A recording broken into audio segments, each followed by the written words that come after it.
We all want to change something about our lives, but the advice we get, it usually feels a little empty, right? Well, let's get into it, because there's a much bigger, much more interesting story happening under the surface when we try to become someone new. You hear it all the time. Just be positive. And sure, it's a nice sentiment, but we all know that just smiling doesn't magically fix the deep stuff. Oh, and then there's my favorite, just start, like it's that simple. Those two words can feel like someone's telling you to just, casually climb Mount Everest. But let's be completely honest with ourselves for a minute here. If it was really that easy, wouldn't we all be crushing it by now? The truth is, real change feels like a battle. And today, we're not just going to talk about why it's so incredibly hard, we're going to figure out how you can actually win it. Okay, so the first thing we have to do is get rid of this myth we've been sold about what change is supposed to look like. It's not some big, dramatic lightning bolt moment. It's actually something much quieter, a lot slower, and way more powerful. I want you to start thinking about it like this. Real, lasting change is a quiet rebellion. It's you on the inside, pushing back against your own comfortable habits, your own excuses, and everything you've just come to accept as the way things are. It's messy, it feels uncomfortable, and it definitely doesn't happen overnight. So if you're staging a rebellion, you gotta know who you're up against, right? And here's the plot twist. The enemy is probably not who you think it is. Seriously, what's really stopping you from waking up a little earlier or finally starting that thing you keep talking about? Is it actually that you're just not motivated, or is it something else? And this is the absolute core of it. We blame ourselves. We call it laziness, we say we have no willpower, but the real opponent is so much more primal.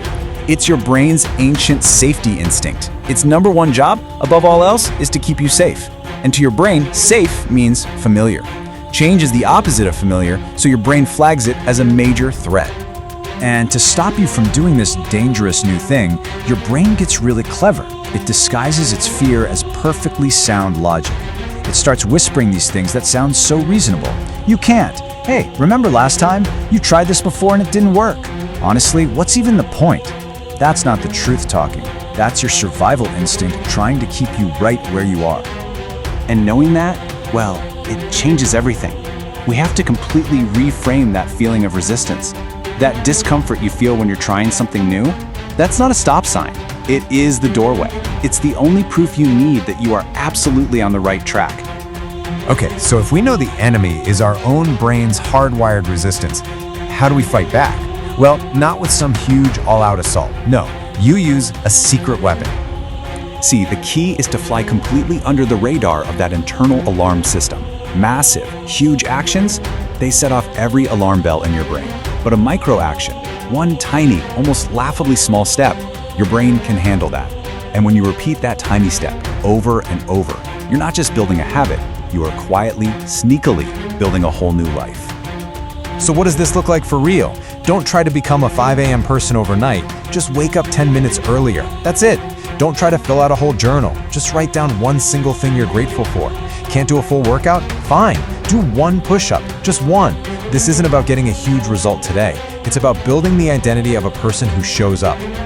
Now look, even with these tiny steps, it's not always going to be smooth sailing. You're going to miss a day. You're going to have setbacks. Life is going to get in the way of your quiet rebellion. But you have to understand, this is a crucial part of the whole process. I really want you to burn this idea into your mind. Obstacles are not roadblocks. They are not signs that you should quit. They are resistance training for your soul. Every single time you face a challenge or feel that doubt and you choose to take that one tiny step anyway, you are getting stronger. You're literally building the muscle of the new you. This whole thing is not a pass-fail test. It is a process of becoming. You are a work in progress. And on those days when it feels impossible, the most important thing you can do is just whisper this to yourself and keep going. In all of this, it brings us to the final, fundamental truth of it all. There is no easy path. There is only a choice. Let's just be brutally honest. Staying the same is hard.